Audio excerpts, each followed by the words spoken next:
Hello everyone, John here from Gaming in the Wild, and I've got a new video for you today. I feel like we've been coming in hot in 2025, there's been loads of stuff going on. We had the Games of the Year video that did really well, we've had the 2025 Indie Game Preview which has just hit 11,000 views, and last week I published both a review and a developer interview about Citizen Sleeper 2, so if you're at all interested in any of those videos, I'll drop links in the description. But today's video is going to be a rundown of all of the cool indie games that are coming out in February of 2025, and then I'll round it out with a few of the big AAA releases as well. I'd like to hear from you too. If you feel like I've missed out on any good indie games that are coming out this month, then please drop a tip in the comments and I'll be sure to check it out. You can always subscribe to the channel for more like this. Your like means everything and helps other people find the video, and I will tell you about the channel's Patreon at the end. And with all of that said, let's get into it and talk about some of the great games that are coming out in February 2025.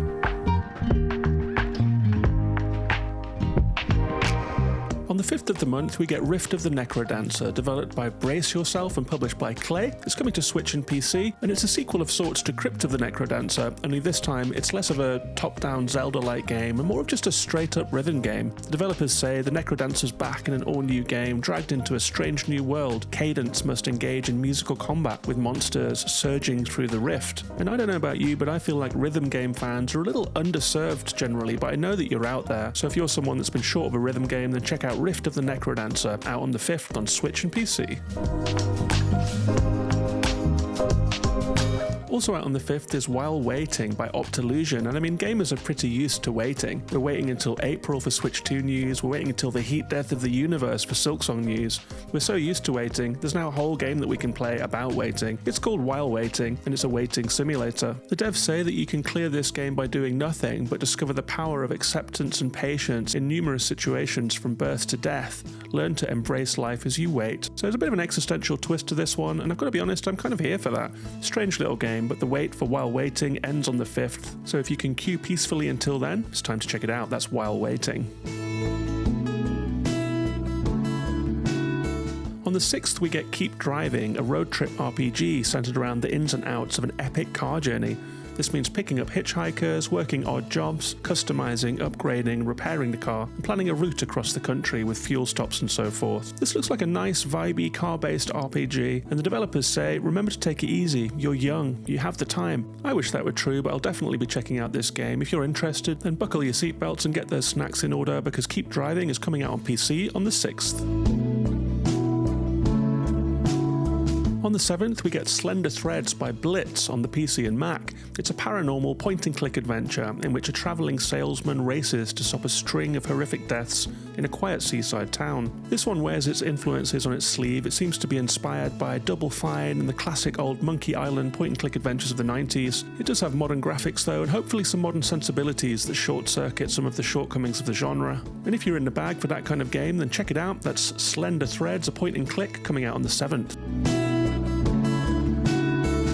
On the 12th, we get the Urban Myth Dissolution Center by Hacker Babunko. You play a kind of supernatural investigator in this one. You're joining forces with the psychic director of the Urban Myth Dissolution Center to solve a variety of cases involving cursed relics, haunted buildings, and dimensional anomalies. It has very retro pixel graphics, and it's quite hard to see what you do in this game from the trailer, but it looks like you can walk around a little bit in a simple game world. It's got a lot of style, it's got a great title, there's a little something about this one. That's the Urban Myth Dissolution Center by Hacker Babunko, coming out on PC on the 12th. On the 13th, we get Dawnfolk by solo developer Darren Keller, published by Astrologica. The developer describes it as a minimalist survival city builder, and it looks nice in the trailer. It's got a top-down view with little pixel tiles for each kind of area you're going to build, a little bit like a modern version of the original SimCity with a medieval twist. You'll be gathering resources to build, you'll be building up your realm over time, and apparently protecting your people from an unknown threat. So it seems like there's some kind of metagame here where you're probably going to be racing against time to keep your city going before, if it's anything like SimCity, Godzilla arrives and ruins everything. You can find out on the 13th when this one releases. That's Dawnfolk. Also on the 13th, we get Slime Heroes by Pancake Games and published by Whitethorn. It's a little slime game where you play as a slime doing slimy things. You'll be blobbing around, getting into fights, presumably becoming a bigger and better slime via pickups and progression. You can mix and match crystals that enemies will drop to create new skills, and there's a multiplayer element too if you're into that kind of thing. People can drop in, drop out. It looks like a pretty casual multiplayer game. Maybe a good one for people with kids. That's Slime Heroes, coming to Switch, PlayStation 5 and Xbox on the 13th. On the 14th, on Valentine's Day, we get something very different. It is After Love EP being published by Fellow Traveller. This one seems to be a grief simulator of sorts, set in Jakarta.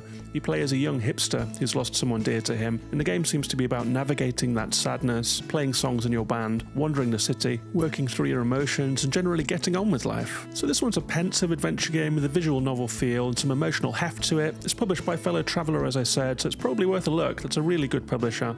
That's After Love EP, coming out on the 14th.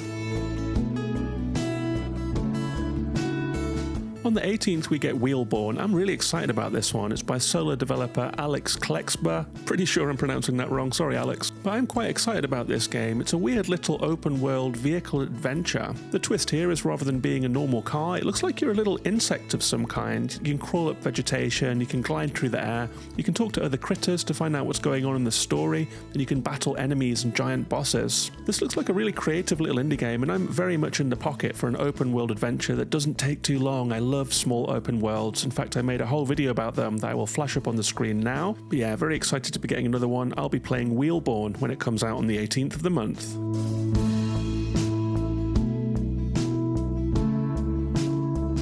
On the 19th, and the last game on my list, we have HPL, Nyarlathotep Rising. HPL in this case stands for H.P. Lovecraft, who is the main influence on this adventure game. It looks like a text-heavy game where you're going to be sorting through case files to try and get to the bottom of a Lovecraftian supernatural mystery. The developer describes it as an oversized narrative RPG. They say slip into the intertwined souls of Mark, Anna, or Victor, surrounded by the cult and its ilk during the chaos of 1927.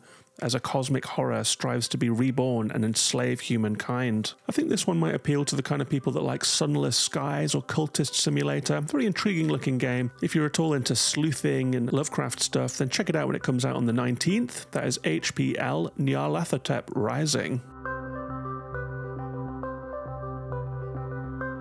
And that brings us to the end of my little list of indie games that are coming out this month, but there are a few big games coming out as well, so I thought I would just let you know about them. On the 4th, we have Kingdom Come Deliverance 2, developed by Warhorse and published by Deep Silver. This one's coming to PC, PlayStation 5 and Xbox Series. It's a first-person medieval RPG sequel. If you've been wishing you could go back to the squalor of medieval times, before deodorant, before Wi-Fi, before flushing toilets and the like, now's your chance. You'll play as Henry, the son of a blacksmith who has become a knight. The game is apparently twice as big as the original, with 2 freely explorable open-world areas, the Bohemian Paradise, and a large city area too. I don't think I want to play this one, but I think I want to watch someone playing it. I'm very interested to see what they've done in this game with first-person swordplay. So if you happen to be a streamer who's going to be streaming this one, then drop a link in the comments. I'd love to check you out. There are 2 big games coming out on the 18th of the month. The first one is Lost Records Bloom and Rage, which is a don't nod joint.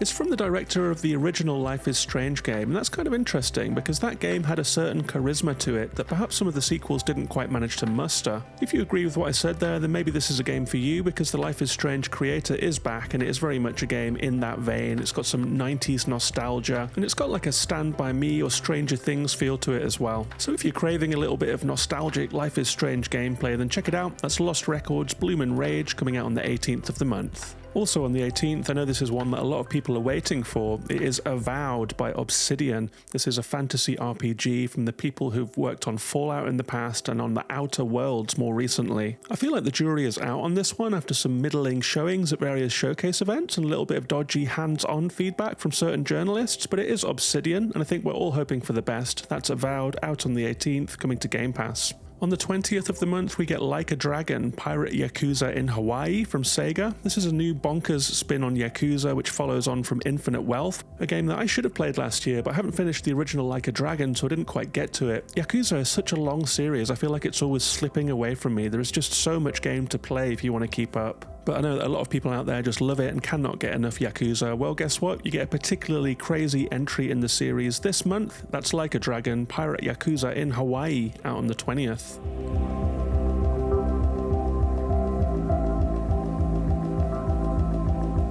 And there is one more game that's coming out this month that I think is worthy of some attention. You're probably all waiting for it. I know this game has a lot of fans out there. It is, of course, Monster Hunter Wilds.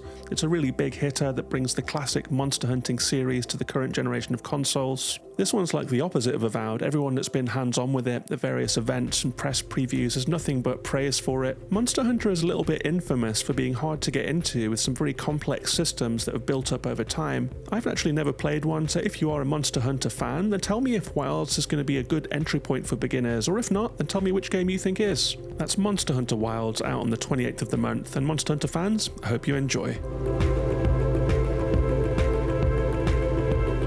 What a month we have ahead of us. That's a lot of great games. Thanks very much for watching this video. If you've gotten this far, then I would love a like to help other people find the video. You can subscribe to the channel for more like this. Let me know what you're playing. Let me know what you're looking forward to in the comments. And there is also a Patreon for this channel. We have a lovely community that has sprung up around the channel and the podcast that I make. You can join the Patreon to join us. There is a patron-only Discord. There is a community playthrough of Kentucky Route Zero coming up, and some bonus content and behind-the-scenes blogs and that sort of thing. But thanks very much for watching. Take care of yourselves and each other, and I'll see you on the next one.